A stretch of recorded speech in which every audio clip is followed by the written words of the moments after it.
Taasisi ya Shule ya Furaha kwa ujumla, sisi tunawashukuru kwa moyo wenu wa upendo. Zipo sakosi nyingi Tabora, lakini ninyi Mungu amewakumbusha kwamba faida mnayoipata basi muilete kwa wahitaji.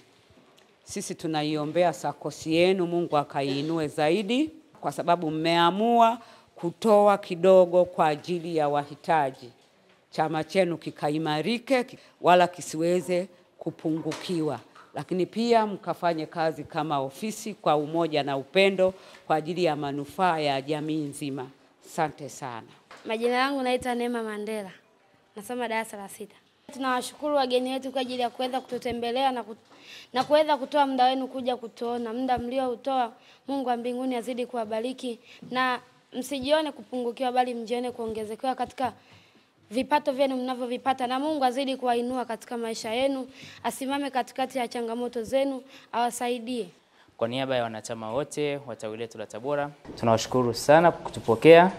Nasema asante kwa neno la shukrani ambao umepata kutoka kwa mwanafunzi wewe wa furaha hapa, na sisi tumezipokea hizo baraka, na tunaamini kwamba Mungu atatuleta wakati mwingine na tutafanya hivi sio hapa tu na sehemu nyingine. Tunawatakia kila laheri, na pia nawapongeza staff yote ya Furaha pamoja na uongozi kwa kazi nzuri ambayo mnaifanya hapa. Sio kazi ndogo kwa kuwalea hawa watoto, ila Mungu ambaye amewapa kibali kufanya hii kazi azidi kuwabariki nyie pamoja na familia zenu, mkafanikiwe zaidi na zaidi. Kwa majina naitwa Evelyn Winston, ni msimamizi wa tawi la chama cha ushirika wa akiba na mikopo EACT Northern Diocese. Na tuko hapa kwa ajili ya kutimiza msingi wa 7 wa vyama vya ushirika wa akiba na mikopo inayosema kusaidia jamii. Sisi kwa niaba ya management na kwa niaba ya bodi ya chama tumekuja hapa shule ya Wasioona Furaha kwa ajili ya kutimiza msingi wa 7 wa vyama vya ushirika wa akiba na mikopo inayosema kusaidia jamii.